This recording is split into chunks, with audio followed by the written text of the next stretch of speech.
আমাদের কাছে গুপ্ত সূত্রের মাধ্যম থেকে খবর আসে কি একজন লোক বাংলাদেশ থেকে সোনা নিয়ে এসে এখানে ভারতে প্রচার করার চেষ্টা করছে।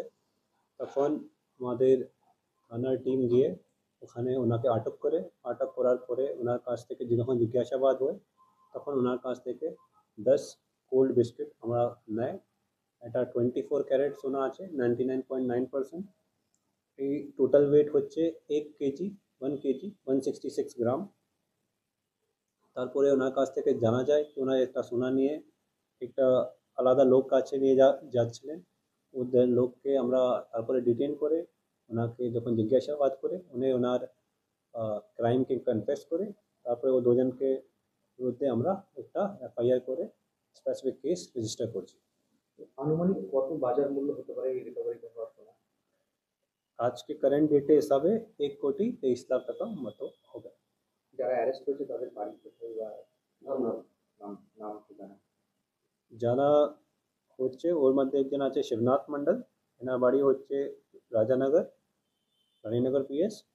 সেকেন্ড যারা আছেন ওনার নাম হচ্ছে ললন মন্ডল, বাড়ি নতুন বামনাবাদ, সাগরপাড়া পিএস। এই সোনাগুলো কোন দিক থেকে আসছিল? এটা বাংলাদেশ থেকে এসেছিল। এটা আমাদের ভারতে ইলিগালভাবে প্রচারকরের মাধ্যম থেকে এল ইন্টেনশন থেকে নিয়ে আসা হয়েছিল।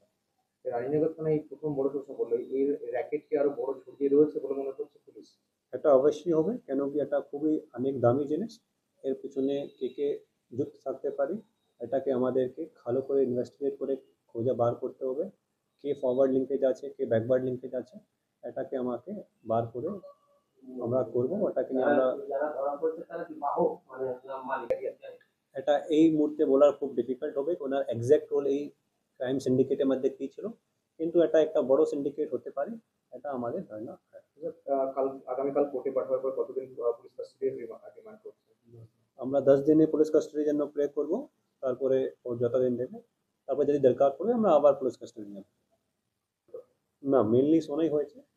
এছাড়া ওদের কাছ থেকে যে ওনার ভ্যালুয়েবল জিনিস থাকবে, পার্সোনাল জিনিস থাকবে, ফোনগুলো, ওটা আমরা দেখে ইন্টারোগেট করে সিজ করব।